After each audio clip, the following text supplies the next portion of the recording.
Bem-vindos ao Me Conta Seu Processo, seu espaço para passar pelos processos da vida com as suas amigas psicólogas. Que saudade que eu tava de falar isso!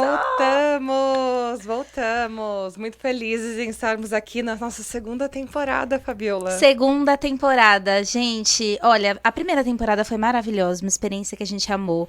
A gente amou poder fazer o encerramento também, foi muito legal. Sim. E aí, já nos organizamos para uma segunda temporada que tá assim, ó, caprichada, né, Pri? Sim, e a gente também quer agradecer a todos vocês que, assim, nesse período de férias, né, continuaram engajados lá no nosso Instagram e compartilhando, participaram da live de encerramento, dos sorteios, dos envios dos processos, então... Exatamente.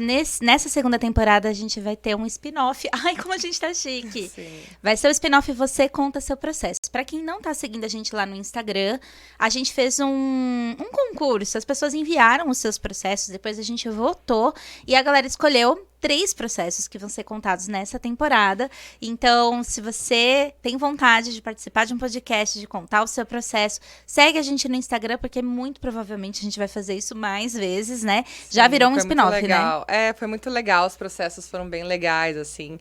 E a gente colocou em 3 colocações, né? Então vocês vão ver que essas pessoas vão participar aqui de uma certa forma, então vai ser bem legal, não percam. E aí, se você tá lá, eu me arrependi, não contei o processo, então guarda isso que a gente vai lançar de novo, né, mais pra frente. Com certeza. Ainda queremos fazer comentários dos processos que não foram os ganhadores, mas que foram muito legais, enfim.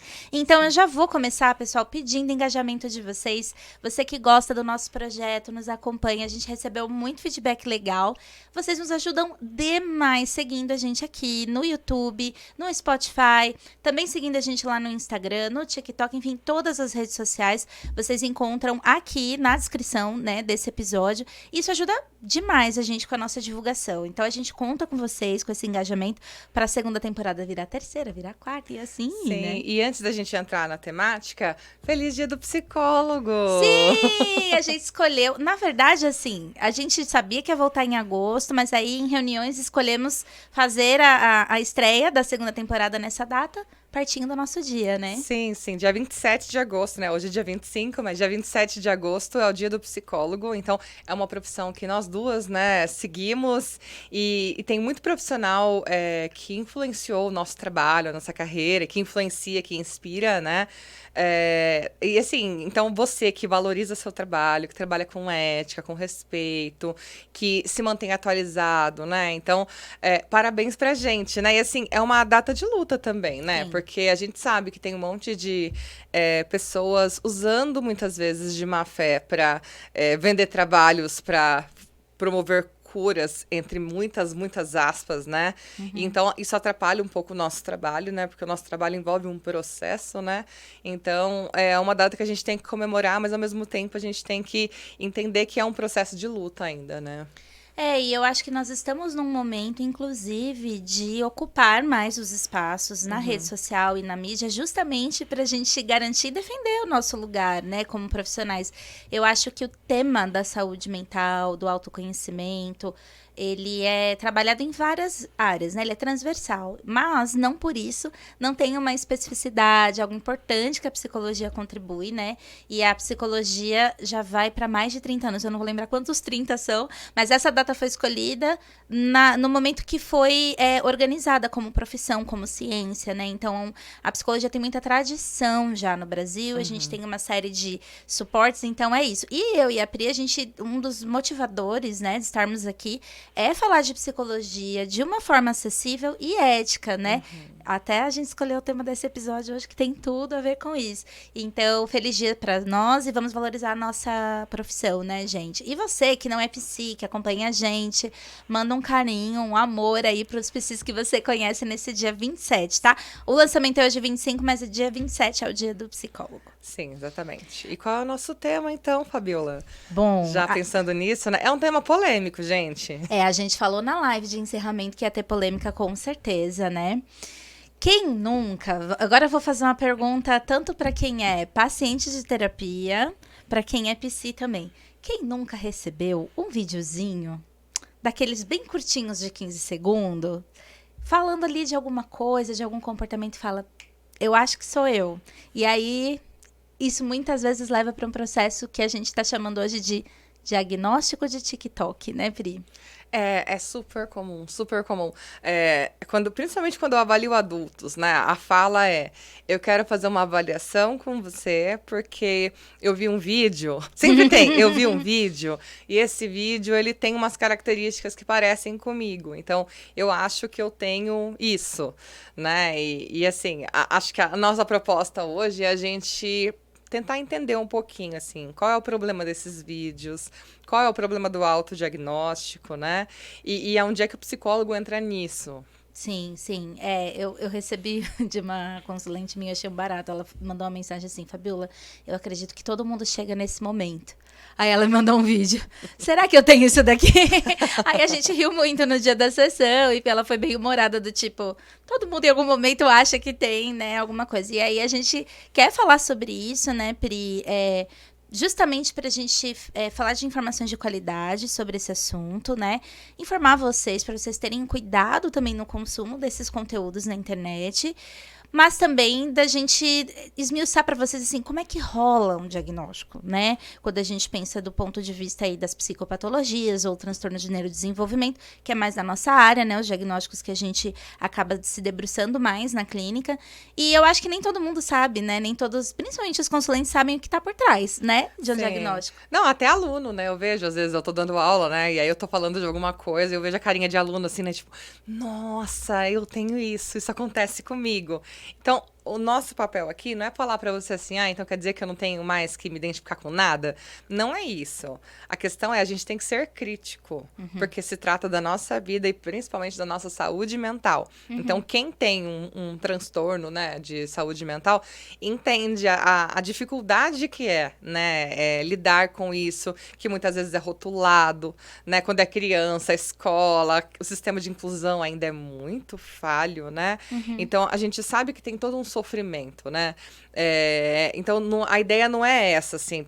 A gente quer informar, na verdade, para que se você tiver algum problema desses, que você entenda, né? Se você faz parte de algum transtorno do neurodesenvolvimento, que você entenda. Se você tem um transtorno mental, que você entenda, né? Que profissional procurar, como lidar com isso, né? E informar, assim. É importante a gente ter olhar crítico para tudo, assim. Nunca dá pra gente falar, olha, eu vou consumir essa informação e vai ser 100% verdade, 100% certo. Até a gente mesmo, né? A gente pode cometer algum erro também, né? Então, sempre olhem com crítica, né? No sentido de, será que isso faz sentido, né? Vou pesquisar mais, vou entender mais. Nada é verdade absoluta, né? Acho que não existe uma verdade absoluta. E eu acho que o pensamento crítico, nesse caso, vai ficando prejudicado atualmente, porque agora as informações estão muito rápidas. Gente, um processo de diagnóstico é um negócio tão delicado e tão complexo que num vídeo curto a gente dificilmente vai conseguir abordar com mais profundidade, né, Pri? Assim, um sintoma, por exemplo. Sim. Né? E como ele se apresenta. É dificílimo fazer isso, sei lá, em 15, 30 segundos, né? Só que esse é o modelo de comunicação que está mais presente hoje, né? Que está mais acessível também. Então, eu acho que é um misto entre sermos críticos, como profissionais também nos responsabilizarmos de fazer esses conteúdos com muito cuidado, né? E eu acho que também das pessoas entenderem que nem toda identificação vai levar para um diagnóstico como um todo, né, Pri? Acho que esse é um dos pontos principais. Às vezes você vai se identificar, aquilo é uma questão para você. Você pode trabalhar isso na sua terapia, mas não necessariamente aquilo vai acabar ou concluir num diagnóstico, né? Sim, e você psicólogo, né, que trabalha com redes sociais, assim como a gente também, né? Acho que ao invés de pensar, eu sei que muitas vezes você está iniciando carreira, né, e quer pacientes, né, quer divulgar seu trabalho, mas também tome cuidado com a forma como você divulga seu trabalho, porque às vezes você colocar lá, tipo, lista de sintomas, né, checklist de sintomas, às vezes isso pode mais atrapalhar do que ajudar, né, então toma cuidado com a forma como você divulga esse conhecimento também, né? Pesquisa direitinho qual é a melhor forma, porque senão fica muito um checklist mesmo, né? Preenche 5 e é isso, né? E não funciona assim, né? Não, tem diagnóstico diferencial, assim, o ser humano, ele tem um monte de desdobramentos, né? Acho que a gente pode usar a pandemia como exemplo, né? O Covid. Quantas notícias vocês não leram, né? Eu li milhares de notícias, né? O que era o Covid, o que ele fazia, sabia. Quais Ninguém sabia. sintomas? Que curava, né? Se é um remédio para matar verme ou se era, sei lá, uma vacina. Todo mundo virou perito em vacina, né? Analisando o grau de eficácia. Então, né, todo mundo, assim, teve uma opinião. Eu quero a vacina A porque tem mais eficácia que a vacina B, né? Sendo que, assim, tomou, sei lá, às vezes toma bebida que eu sei no carnaval com uma cor duvidosa, de uma procedência duvidosa. O mesmo dinheiro, o cara pega o dinheiro com a mão e pega o gelo com a mesma mão que ele pegou o dinheiro e coloca no seu copo. Isso dá o sabor, Pri. E a culpa agora é da vacina, né? Sim, sim. Gente, eu acho que é legal a gente começar, então, Pri, falando um pouco nas nossas atuações, como que acontece o diagnóstico, né? Porque, falando agora por mim, aí você vai falar também, Sim. eu hoje faço um trabalho de psicoterapia e não faço a avaliação neuropsicológica. A avaliação a gente meio que sempre faz no processo, né? Mas no meu processo com os meus consulentes é a psicoterapia tradicional. Então, eu tenho um olhar e uma leitura sobre diagnóstico, o olhar da minha abordagem específica, o olhar diante do DSM e os critérios de diagnóstico, mas eu não trabalho com a avaliação, que é algo que você trabalha, né, e também dá aula, enfim, que são coisas diferentes, que podem ser complementares, mas são processos que acontecem de uma forma um pouco diferente. Fala um pouco sobre avaliação neuropsicológica. Eu acho que hoje já está um pouco mais comum, as pessoas já estão entendendo que isso pode fazer parte, né, de um processo de avaliação de psicoterapia também, um encaminhamento. Mas como é que acontece, né? Porque é um negócio assim, gente, complicado. Vou aqui abrir um parênteses e confessar para vocês que a avaliação, a matéria de avaliação, eram alguns semestres, não era a minha facilidade. Não era a minha facilidade. Era uma disciplina, assim, que eu achava muito interessante, mas que eu tinha, pessoalmente, uma certa dificuldade ali, principalmente com a parte estatística, né? Então, eu rachava a minha cabeça. Por isso, eu acabei nunca dando continuidade nisso, né? No meu trabalho. Então, gente, não é fácil você fazer a avaliação de uma pessoa, né, Pri? É um conhecimento bem específico. Sim. Conta pra gente. Bom, para vocês entenderem, vocês que são da área, que são alunos, que não são da área também. Todo psicólogo, a gente tem módulos de avaliação psicológica na nossa grade de disciplinas, tá? Então, todo psicólogo, ele sai apto a realizar avaliações psicológicas diversas, assim. Só que aí demanda muito a dedicação para esse conhecimento, porque a gente forma um profissional generalista, né, dentro da psicologia. Não tem como a gente pegar todas as especialidades, o curso é de 5 anos já, né? Sendo generalista, se fosse específico, seria 20 anos de psicologia, né? Sim. Então, é interessante que todo profissional pós-formado, independente do que ele vai fazer, que ele vá se especializar, né? Vai fazer uma pós-graduação, vai fazer supervisão. Então, ele tem que se especializar, tem que se aprimorar e tem que se embasar com pessoas que já têm uma experiência para auxiliá-lo nesse caminho, né? Então, esse é um ponto. A neuropsicologia é uma especialidade dentro da psicologia, que eu já falei para vocês na primeira temporada, né?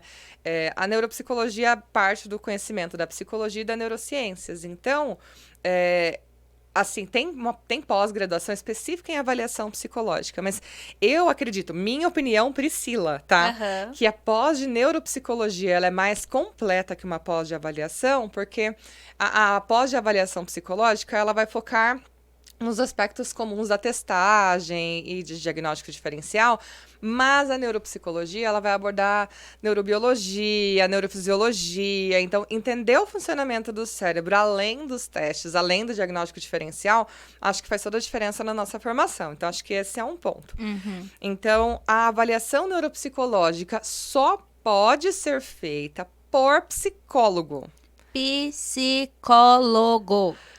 Tem pós-graduação de neuropsicologia que ela é multiprofissional, que ela é aberta para fono, para TO, para físio, só que esses profissionais só podem usar o conhecimento teórico como complemento da sua prática, eles não podem trabalhar como neuropsicólogos. Somente o psicólogo pode trabalhar com avaliação neuropsicológica, com a neuropsicologia em si. Tá? Então, esse acho que é um ponto importante. A avaliação psicológica, neuropsicológica, uso de testes psicológicos é só psicólogo, ninguém mais pode, tá? E no contexto da avaliação, ou seja, não é Isso. uma coisa que a gente não divulga, é um material que não pode ser exposto, divulgado. Então, esse primeiro alerta, pessoal, chegou para você na sua For You, no seu Instagram, no seu e-mail, não importa. Teste psicológico, faça aqui. Gente, isso não é um teste reconhecido, porque para vocês chegarem, né, num teste que pode ser aprovado para a amostra brasileira, por exemplo, gente, o trabalho, tô falando para vocês, eu não entendia nada da estatística, que essa era a parte complicada. O trabalho que é feito para chegar naquele teste e outra, é de exclusividade do psicólogo, exclusividade.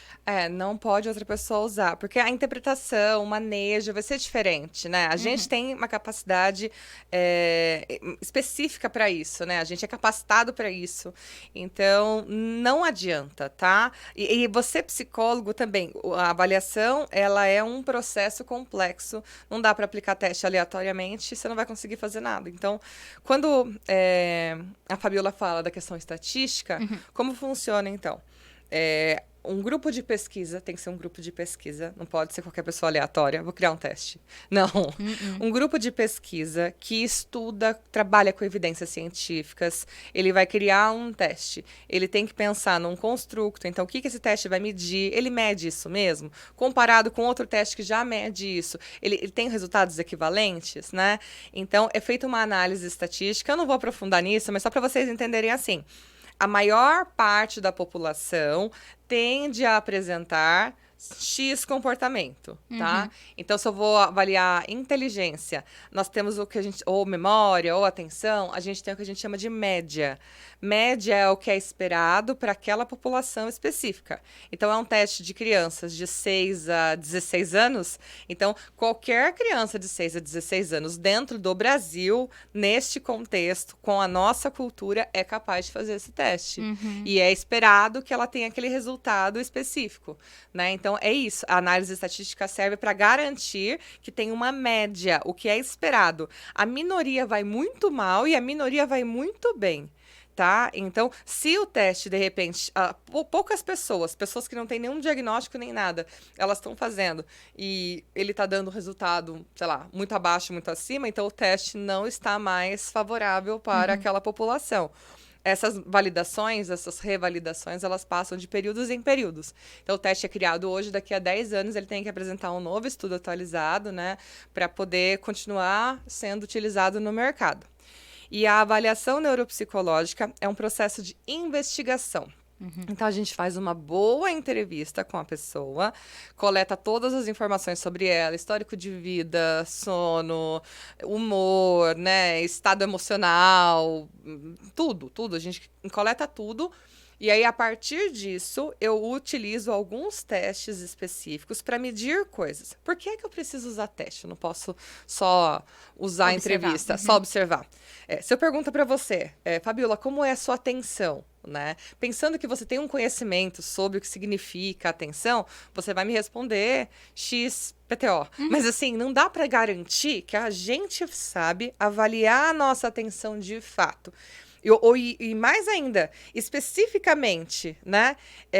Dizer assim, a minha atenção sustentada, ela é boa, o meu span atencional é de 15 minutos. Mas a minha atenção alternada, o meu span é de 4 minutos. A minha atenção seletiva, o meu span atencional é de 3 minutos e meio. Não tem como a gente saber isso. E essas são informações importantes para a gente entender o funcionamento daquela função em ação, né? Memória. Minha memória é boa só para coisas que eu ouço, para coisas que eu vejo, não. Então, minha memória é boa visual. Ok. Será que se eu te der uma figura complexa, você vai conseguir reproduzi-la? Você disse que sua memória visual é boa, né? Tem gente que fala, minha memória é seletiva, eu só lembro do que eu gosto, né? Tudo bem, motivação influencia, né? Será que você sabe que a motivação influencia, né? Será que a sua função realmente está prejudicada? Então, é muito comum que as pessoas cheguem falando, eu quero fazer um teste psicológico. Não é um teste psicológico, o teste ele é parte da avaliação, mas ela é muito maior que isso, né? Para eu chegar num laudo, ela é muito maior que isso. Então, tem todo um processo. A Fabiola pode dizer isso na clínica, ela avalia, né, as funções, se a pessoa está atenta ao que ela está falando, se ela está desorientada, né? Então, a gente consegue avaliar. A pessoa assim, chegou meio murchinha hoje, né? Então, o que será que aconteceu? A gente consegue fazer uma leitura da pessoa. Só que, para aprofundar nisso, eu preciso da avaliação. Sim, e é interessante a gente diferenciar um pouco isso. Então, todo psicólogo pode fazer avaliação. Eu acho que, de certa forma, todo psicólogo faz avaliação. Certo. Mas a gente tem as avaliações específicas, né? E, por exemplo, tem avaliação para quando a gente vai dirigir, aquela que todo mundo já fez. CFC. Ela tem um formato específico, tem os testes específicos, né?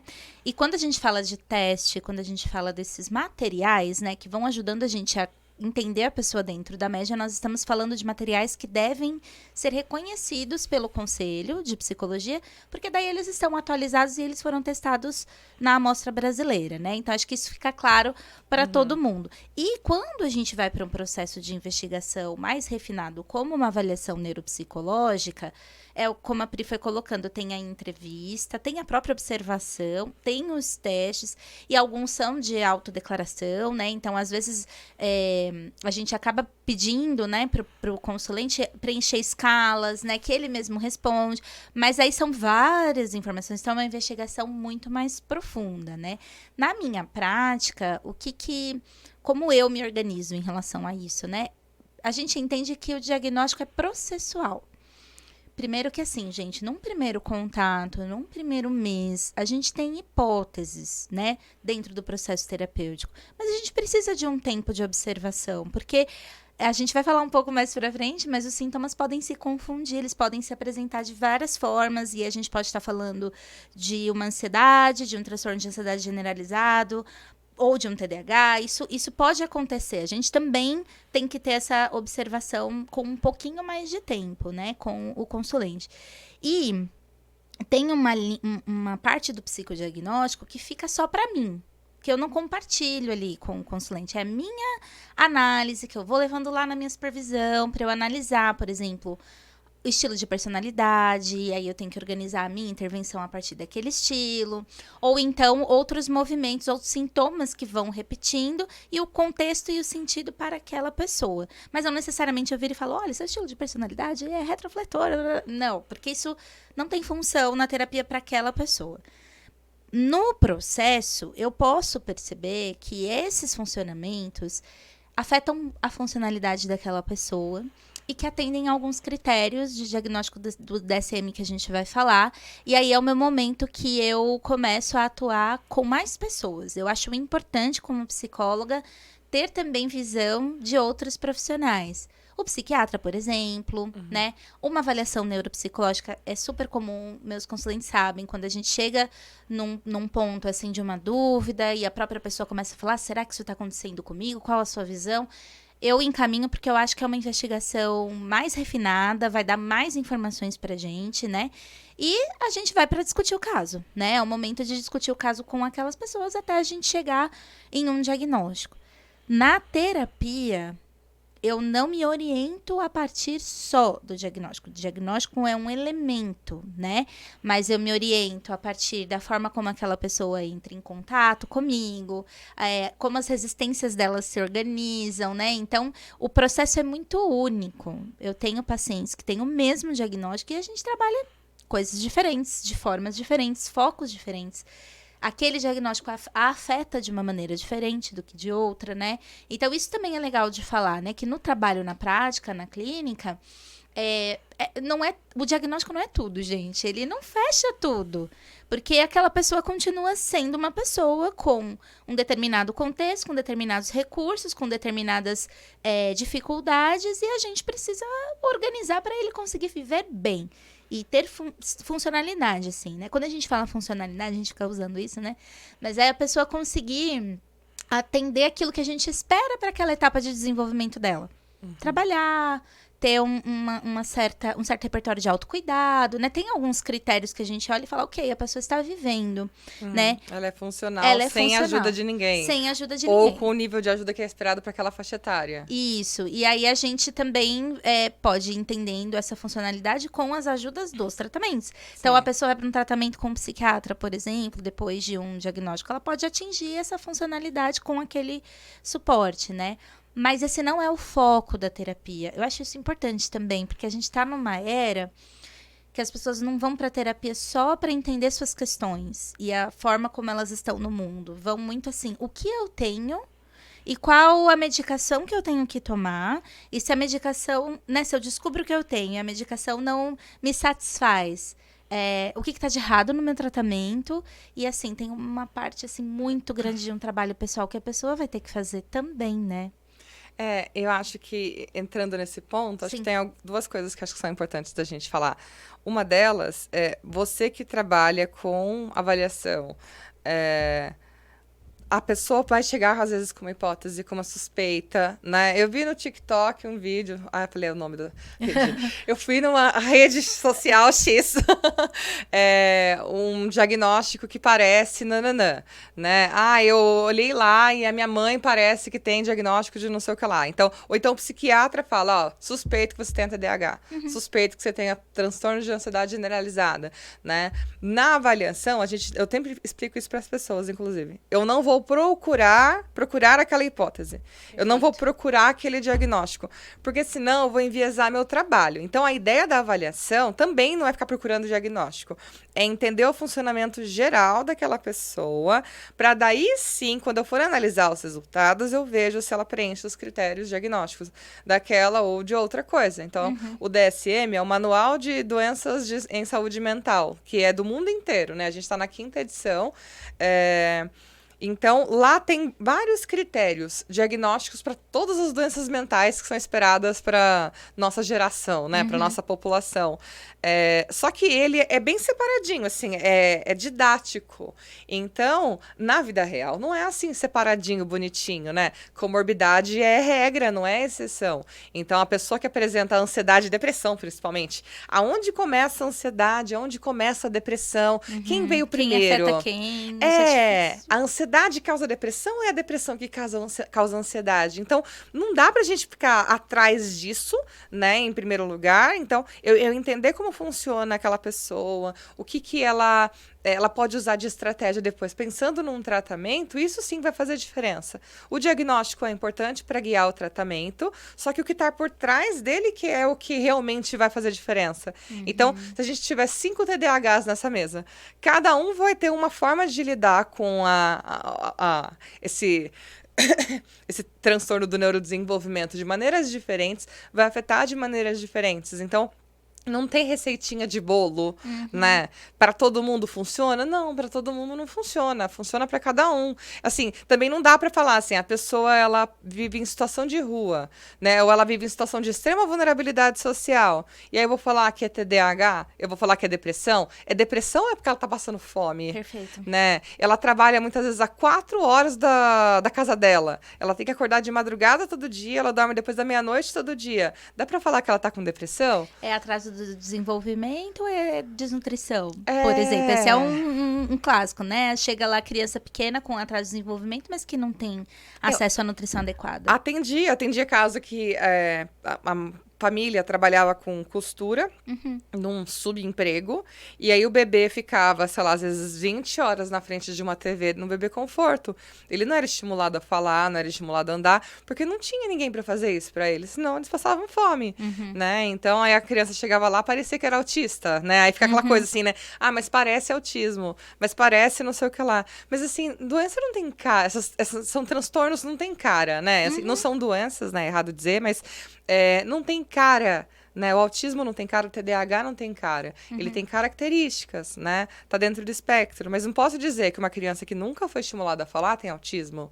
É errado dizer, né? A gente tem que olhar o contexto todo, né? Sim, muitas vezes até precipitado, né? E eu acho que isso vale para a sua própria autoobservação, né? Porque daí entra nessa coisa da identificação. Eu vejo, por exemplo, às vezes a pessoa está vivendo um período extremamente complexo, um luto complicado, e aí as funções executivas ficam bagunçadas durante aquele período, né? E eu vejo que as pessoas começam a angustiar, não, eu estou procrastinando muito. Você está se recuperando de algo muito sério, às vezes de um evento traumático, né? E aí a gente não necessariamente tem que ter essa pressa, né, do diagnóstico. A gente não pode atrasar demais, porque também não diagnosticar, e eu acho até legal a gente falar disso, né? A gente não, como psicólogos, não nos posicionarmos com os nossos consulentes em relação a isso, quando a gente percebe uma possibilidade de diagnóstico ali. Não dá para também a pessoa ficar ali à deriva. Em sofrimento, né? Porque também o diagnóstico, ele dá uma estruturada, assim. Eu sei pra onde eu posso... Onde eu tenho que atacar, sabe? E aonde que eu vou precisar de um nível de suporte um pouquinho maior, por exemplo. Então, o diagnóstico, ele esclarece muitas coisas. Ao mesmo tempo, ter pressa no diagnóstico, eu acho que pode levar a muitas complicações. Eu já falei com vocês, né? Faço meus acompanhamentos há muito tempo. E aí, eu tive múltiplos diagnósticos ao longo da minha vida. Múltiplos. Gente, eu já tive tanto... Não vem ao caso, mas assim, é uma lista. Imagina um diagnóstico... Já tive. Porque não sabia muito bem o que estava acontecendo comigo, mas eu tive muito contato com profissionais que eram muito rápidos em levantar uma hipótese, né? Eu tinha ido numa consulta, por exemplo. Eu acho que você tem um quadro de transtorno afetivo bipolar. Aí você entra naquela, né? Tipo, será que é? Aí, por um lado, dá um alívio, ok, é isso, agora eu preciso tratar isso. Só que aí o tratamento não anda. Então, ter pressa do diagnóstico também atrapalha, né? E outra coisa importante da gente falar hoje, a gente tem que ter um cuidado também dessa identificação, né? De misturar a nossa personalidade, identidade com um grupo de sintomas. Eu passei muito por isso, né? Em um determinado momento, tudo era crise. Tudo eu nomeava como crise. Eu estou tendo crise disso, estou tendo crise daquilo. Até eu conseguir desenvolver um repertório que hoje eu consigo diferenciar. Olha, eu estou tendo um momento difícil. Nesse momento difícil, eu tendo a reagir assim. Dessa vez eu reagi assim, né? Mas não estou tendo crise. Eu não preciso sair correndo, tomar uma medicação de emergência, porque tem essa questão de automedicação. Então, eu acho importante a gente falar também disso, né? Desse ponto de vista do autodiagnóstico, que na verdade nem existe, né? Uma palavra que a gente está usando aqui, mas não é possível você se diagnosticar. Não é. Você se observa e você sabe muito mais de você do que todo o profissional que entrar em contato com você. Sim. Concordo. Mas, para a gente fechar um diagnóstico e tudo mais, não pode ser só o seu olhar, né? Eu até recomendo substituir a palavra autodiagnóstico por automonitoramento. Ótimo. Porque é o que a gente faz, a gente se automonitora para que o nosso profissional que nos acompanha, ele vai guiar esse tratamento, essa intervenção, enfim. Uhum. Em relação ao termo crises, né? Uhum. No DSM, né, que é esse manual que eu falei para vocês, não tem o termo crise lá, assim, principalmente crise de ansiedade, que é o que a gente mais ouve. Crise de ansiedade é um termo de senso comum. O que tem é ataque de pânico. Ataque de pânico é a sensação iminente de morte. A pessoa acha que ela vai morrer. Então, o coração dispara, ela tem falta de ar, ela realmente acha que ela vai morrer, assim. Agora, tem algumas coisas que nos deixam mais sensíveis, né? A gente é sensível. A gente também ouve muito, eu ouço muito, principalmente com os meus alunos, assim, o termo gatilho. Uhum. Tudo é gatilho, né? Gatilho também é um termo específico utilizado para o que desencadeia um ataque de pânico ou um surto psicótico ou X, né? Então, um gatilho é algo específico. Então, por exemplo, você foi assaltado num lugar. E aí você tem que passar no mesmo horário, semelhante àquele horário que você passou lá, sozinho, naquele lugar. Então, você pode ter um ataque de pânico, isso pode ser um gatilho para você. Ter que vivenciar, a possibilidade de vivenciar de novo aquela situação traumática é muito difícil. Você foi abusado sexualmente, você vai se relacionar com uma pessoa nova, né? Você pode ter um ataque de pânico, você pode passar mal com a possibilidade disso acontecer de novo quando você estiver numa situação semelhante, né? Então, gatilho é algo que a gente não tem controle, assim. Ele dispara um lugar irracional, porque não é racional, né? Muitas vezes a gente pode correr o mesmo risco, só que às vezes não tem mais risco, né? A pessoa que passa mal com isso, às vezes vai no mercado, é o mercado da rua dela, né? Ela conhece aquele lugar, só que às vezes ela tá tão desajustada, né? Tá em sofrimento tão grande e não tá tratando, que às vezes o supermercado pode virar um gatilho de tem muita gente, eu vou morrer, né? Sim. É algo que é irracional, ela não controla. Agora, tem coisas que elas tocam na gente, e isso é diferente de gatilho. Então, por exemplo, assistir This Is Us. Ai, sim.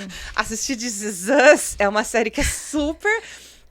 todos os sofrimentos possíveis. Você vai se identificar com alguém. Vai, eu me identifiquei com várias vezes. Então, é sensível. É um A tema gente sensível. olha, ouve e fala, nossa, isso toca em mim, isso dói em mim. Mas eu não posso dizer, assim, no meu caso, eu não posso dizer que isso é um gatilho, né? Porque isso não me dispara um pensamento irracional de que algo muito terrível vai acontecer comigo. Não. Só me deixa sensível porque é algo que eu já passei, né?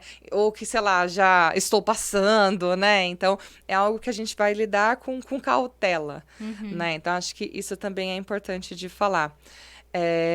Em relação à ideia de que a gente precisa ter um diagnóstico, né? A Fabiola colocou a questão da funcionalidade.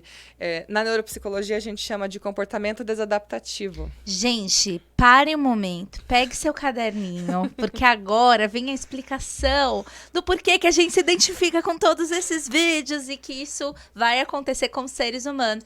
Pegue seu caderno e vamos aprender com a professora Priscila. O grande momento de ciência de hoje, que essa parte estava até ansiosa. O que é comportamento desadaptativo? Então, nós todos emitimos comportamentos, nós temos sentimentos, pensamentos, né? Às vezes é adaptativo. O que é adaptativo? É o que é esperado que eu faça, é o repertório que eu vou construir. Assim, tanto desadaptativo quanto adaptativo, é o repertório que a gente vai construindo ao longo da nossa vida. Então, pode ser que eu aprenda que eu preciso andar atenta sozinha à noite na rua, porque eu aprendi, né, ou por experiências próprias ou de terceiros, que é perigoso mulheres andar sozinha à noite na rua. Sim. Né? Então eu preciso andar em alerta, não posso andar mexendo no celular, porque tem chance de furto, de assalto, então eu preciso andar em alerta, né, hipervigilante, né, neste momento. Tudo bem, é um comportamento adaptativo, né? É adequado neste contexto, é adequado, é esperado que eu faça isso, né? Agora, eu acreditar, né? Eu desenvolver um repertório, né? De que eu só posso ter valor, né, se as pessoas me elogiam, ou então que as minhas amizades só vão ser minhas amizades se eu falar sempre sim para elas, porque eu não posso desagradar ninguém, senão as pessoas vão deixar de gostar de mim. Isso é um comportamento desadaptativo, porque não é real, né? A amizade não é tão frágil assim, né? E se ela for, ela não é uma boa amizade, né? Então, tem coisas que elas são boas, que são ok, né? Que são preservação, e tem coisas que elas são disfuncionais, que é quando eu faço coisas que elas vão me fazer mal, né? Quando a gente acredita que a gente é um lixo de pessoa, sabe? A autoestima tá lá embaixo, assim. Você fala, ninguém me ama, minha vida não serve pra nada. Um comportamento desadaptativo. Ou eu achar, então, que se eu falar não pras pessoas, elas não vão nunca mais falar comigo. Ou então que quando eu for no mercado, eu preciso ficar atento o tempo inteiro, porque tem muita gente, as pessoas vão fazer mal pra mim. São comportamentos desadaptativos. Quais são os conjuntos de comportamentos desadaptativos que são mais comuns, né? Tem muitos, mas os mais comuns. Desregulação emocional. Presente. Quando você ouve aí, senso comum também dizer inteligência emocional, tá? Inteligência emocional não existe. Inteligência... Ou é regulado ou é desregulado. Inteligência... Ela é uma função cognitiva. É outra coisa. Agora, regulação emocional é assim... Sabe quando você discute com alguém e você chora? Sim, presente de novo, pessoal. Isso mostra um sinal de uma desregulação emocional. Sim. Porque, assim, é esperado que a gente seja capaz de discutir com alguém, discordar de alguém e se manter plenos, né? Com a convicção de. Então, se toda vez que você discute com alguém você chora, quer dizer, então, que tem alguma coisa nesse processo de discutir com pessoas que você não aprendeu muito bem a gerenciar isso, né? Ou então, quando você sei lá, recebe nãos de pessoas e você começa a colocar à prova, então, toda a relação que você tem com ela. A pessoa não fez do jeito que eu quis, então, é uma pessoa ruim, não gosta de mim de verdade. Você também está desregulado emocionalmente. Sim, ou então aquela galera que ficou nervosa, precisa atirar objetos no chão, destruir coisas. Bater nas pessoas. Isso é um momento ali que você desregulou, porque não era pra você reagir daquela forma, né? Sim. É claro que isso também é construído ao longo do tempo, repertório, enfim, mas, enfim, isso é desregulação. Quando a gente perde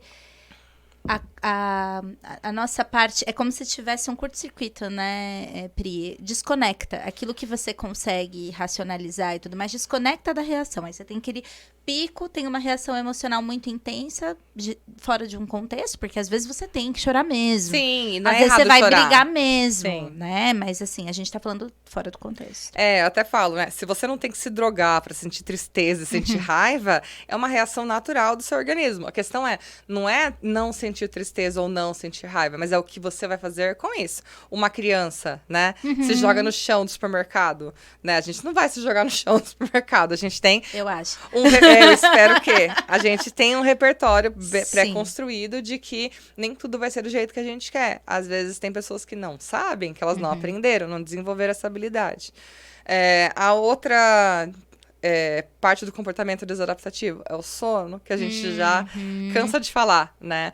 A pessoa fala, eu tô me sentindo cansado, desmotivado com a minha vida, mas aí a pessoa dorme 4 horas da manhã e acorda às 6. Como que ela vai ficar bem, né? Então, o sono também, a regulação do sono faz parte também do comportamento adaptativo ou desadaptativo. Essa coisa de que, eu sou noturno, eu funciono melhor à noite. É mentira, você não funciona melhor à noite, né? Você funcionaria melhor se você regulasse seu sono e fizesse o que fosse necessário durante o dia. É ciclo circadiano, é biologia, né? Hipervigilância. Sim, super comum também, né? Sim, hipervigilância é eu ficar alerta a tudo que tá acontecendo. Então, tem coisa que eu preciso ficar alerta mesmo. Tem momentos em que eu preciso, mas eu não preciso ficar o tempo inteiro. A gente vê veteranos de guerra, às vezes policiais, que não conseguem relaxar. Tem até pessoas que falam, né? Não, para sentar num restaurante, num barzinho, eu preciso sentar de frente para a porta, porque eu preciso ter controle do que tá acontecendo no meu ambiente, preciso prestar atenção nas roupas das 3 pessoas que passaram perto de mim. Então, isso é uma hipervigilância disfuncional, muitas vezes. Você não tá em trabalho, né? E às vezes a própria pessoa, isso é interessante da terapia, né? A própria pessoa não nota que ela tá hipervigilante. Então, às vezes chega no contexto da terapia, por exemplo, assim, eu tenho certeza que todas as pessoas do meu trabalho estão tentando me prejudicar. Sim. E aí, quando você começa a fazer os inquéritos, né, vai auxiliando a pessoa a perceber, você vai notando assim, bom, talvez esse ambiente não esteja tão instável. Mas se a pessoa tá vigilante, né, hipervigilante, ela vai ter essa sensação de que é isso mesmo que tá acontecendo, né? Sim. E aí acaba se tornando desadaptativo. Sim, totalmente. até com criança, né? Sei lá, você tem um filho e aí, de repente, você não quer que ele brinque com ninguém, porque todas as crianças podem fazer mal pra ele. Sim. Ele não pode dormir sozinho, porque senão vai acontecer algo de muito terrível na sua casa de madrugada e você não vai ver, né? Então, isso também é um comportamento desadaptativo. E aí, o último dessa listinha que eu vou falar, funções executivas. Bingo! Funções executivas é um conjunto de funções que ficam no córtex pré-frontal, que é essa parte daqui da frente do cérebro. É a última parte que se forma durante o nosso processo de desenvolvimento. Termina de se formar por volta dos 25 anos de idade, então nem todo mundo que está ouvindo a gente... Terminou ainda o processo. Esses conjuntos compõem tomadas de decisão, flexibilidade, controle de impulso, sei lá, empatia. Então, são habilidades que planejamento, né? Habilidades que fazem a gente ser um adulto funcional, né? Sou capaz de trabalhar, de gerenciar minhas contas, sem me enfiar em dívida, com uma gestão de tempo adequada, né? Com motivação adequada, né? Mas você tá falando um negócio utópico, um negócio que não existe. Mas é o que é esperado, na verdade, né?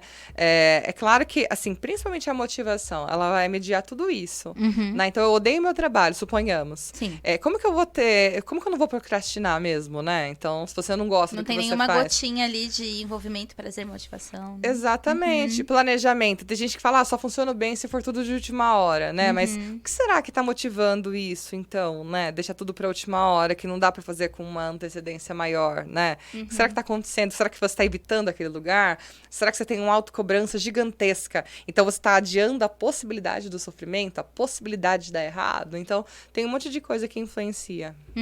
E eu acho que, pensando nesses vídeos curtos que a gente tem visto, as disfunções executivas são o que mais são destacados. Só que o mais interessante da gente entender, gente, é que tudo isso que a Pri falou agora, por isso que eu falei para vocês separarem o caderninho, isso é uma coisa que atravessa diversas possibilidades de diagnóstico, né, Pri?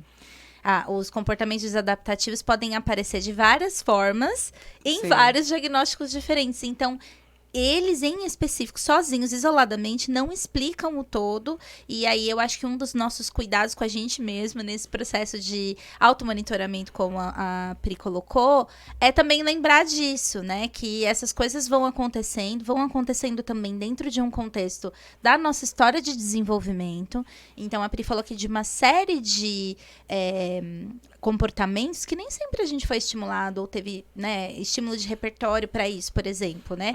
E aí você vai poder desenvolver viva neuroplasticidade depois, né? Você pode, como um adulto, desenvolver, mas não necessariamente um só, isoladamente, vai explicar todo um contexto diagnóstico, né? E às vezes nem é nada Nem diagnóstico, é aprendizagem, né? Você aprendeu tanto a funcionar dessa forma que as pessoas falam, né? Ah, mas eu nasci... Síndrome de Gabriela, né? Nasci assim, cresci assim, né? E é isso, você nasceu assim, cresceu assim, né? Você foi modulado para viver dessa forma. Nem sempre quer dizer que você tenha um diagnóstico, né? Você... isso é hipervigilante, né? Isso aparece na esquizofrenia, aparece no transtorno de ansiedade, mas aparece também se você viveu traumas na sua vida. Sim. Ou não é nem traumas, às vezes você só aprendeu que era esse jeito certo, tipo, jeito certo de ficar, de se comportar no ambiente. E considerando, gente, realidade brasileira, né, toda a nossa estrutura social. Violência. Considerando tudo isso, se a gente for fazer, né, pegar uma amostragem aí de toda a galera que sofreu negligências de várias ordens, a gente vai ter saídas desadaptativas diante disso. E não necessariamente só um diagnóstico. Não significa que não tem que ser cuidado. Sim. Às vezes você não vai ter um diagnóstico e vai fazer um tratamento, uma psicoterapia, um acompanhamento com o psiquiatra, começo, meio e fim, né? Enfim, tem... não estou dizendo também que isso não está acontecendo com você, mas é que não necessariamente isso está ali dentro de um quadradinho específico. Como alguns casos, sim, estão bem ali na especificação, quando a gente entende a avaliação como um todo, né? Principalmente os transtornos do neurodesenvolvimento.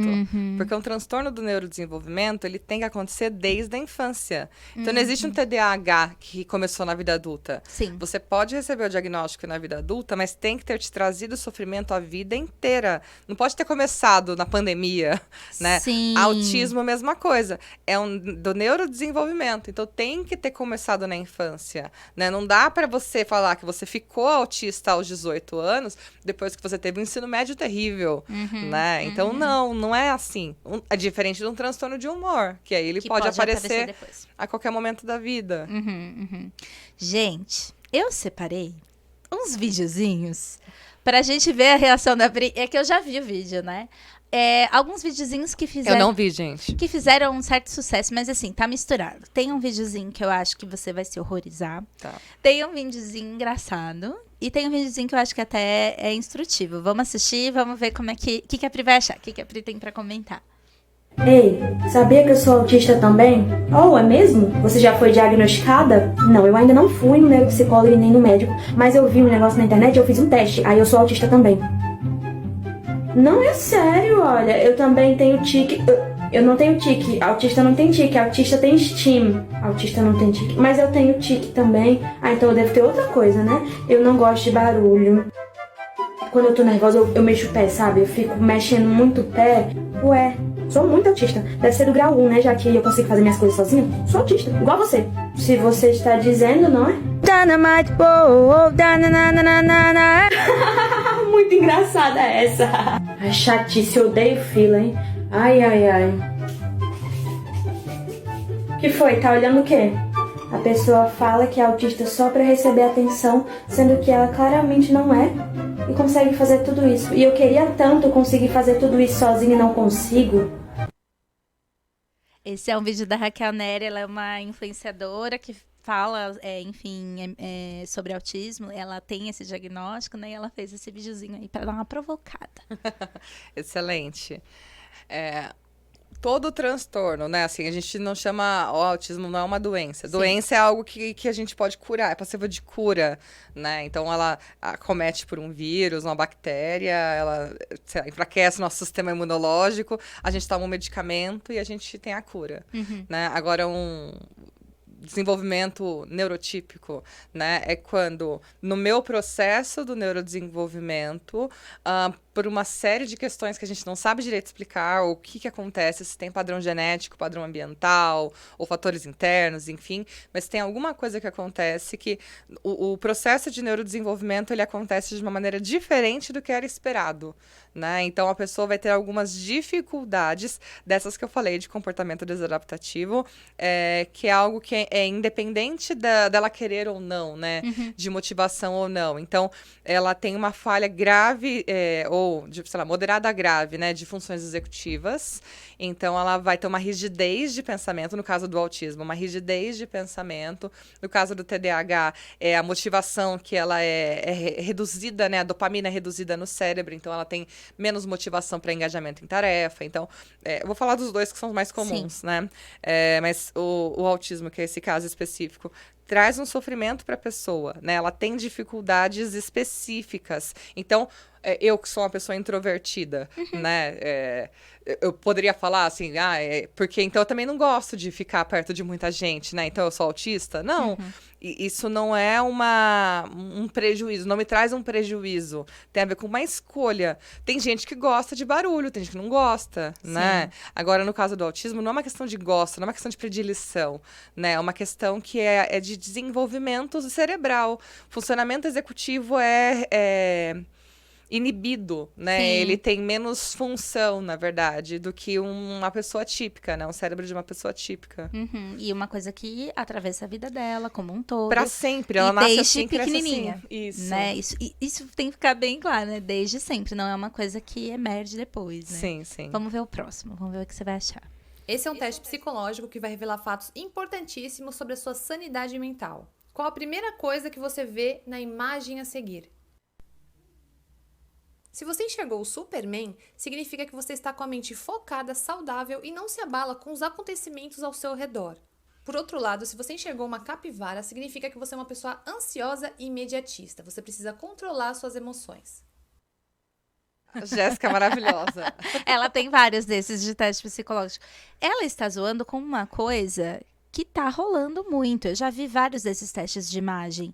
Gente, por favor, como que uma imagem vai contar pra você da sua personalidade? Não dá.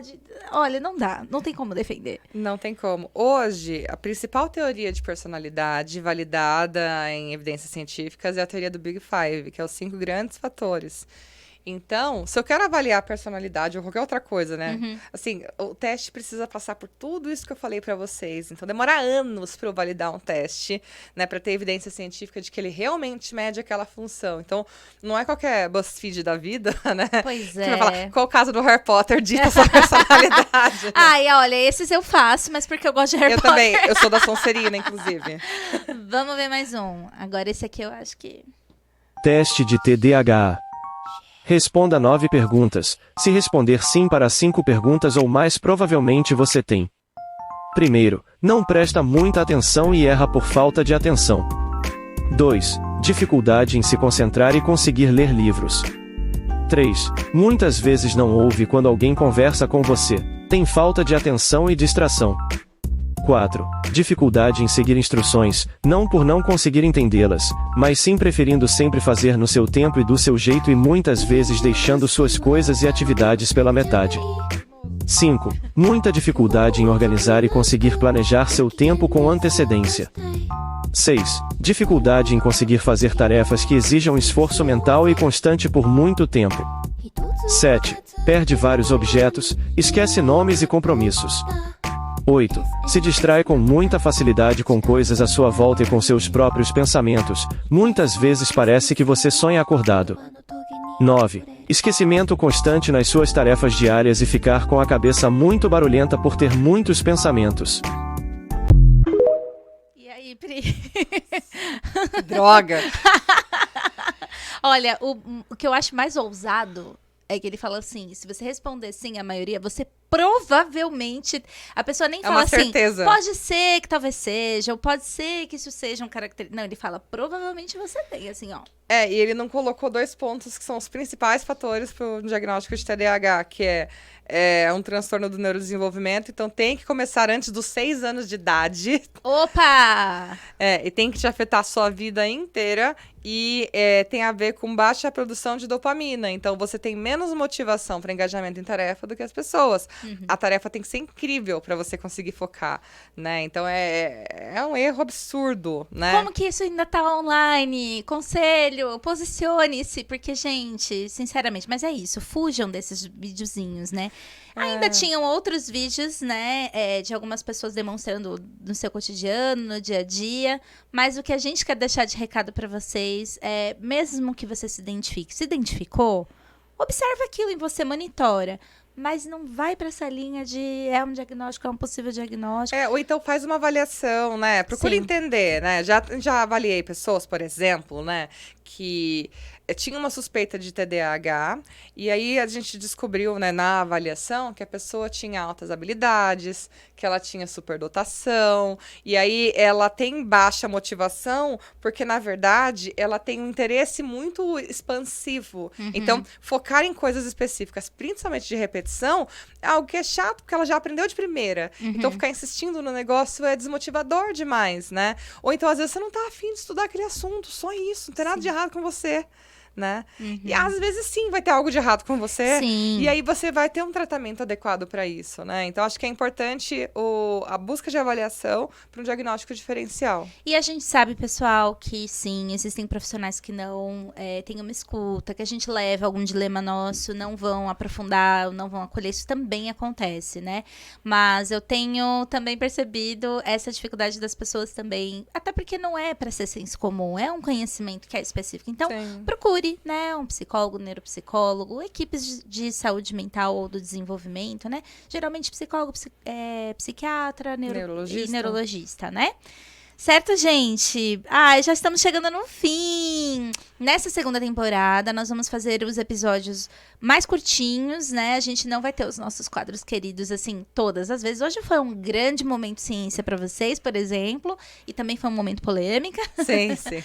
Mas a gente já vai encerrar por agora. Antes de ir embora, a gente gostaria de fazer um agradecimento à Jolie Boutique. Porque, gente, só tá melhorando. Só. Hoje até acessórios. Ai, a gente tá muito elegante. Obrigada, Edi. Obrigada por mais essa parceria. E lembrando vocês, sigam a gente, vão lá no Instagram para acompanharem também. Nós vamos ter os spin-offs, enfim, estamos super, super felizes com a segunda temporada. E além de agradecer a Edi também, a gente quer agradecer a Nádia do Studio For You, porque eu e a Fabiola ganhamos 2 peelings pra nossa pele ficar linda. Ai, gente, além de bem vestidas, com a pele linda Sim. e viçosa. Obrigada, Nádia. Beijo, Nádia. Eu já sou cliente da Nádia, então eu recomendo Studio For You. Maravilhosa. Se você quiser ser nosso parceiro, entre em contato conosco. Sim, aceitamos, queremos, gostamos. É isso, pessoal. Temos nosso primeiro episódio da segunda temporada. Esperamos vocês daqui a 15 dias. Beijo, gente. Beijo!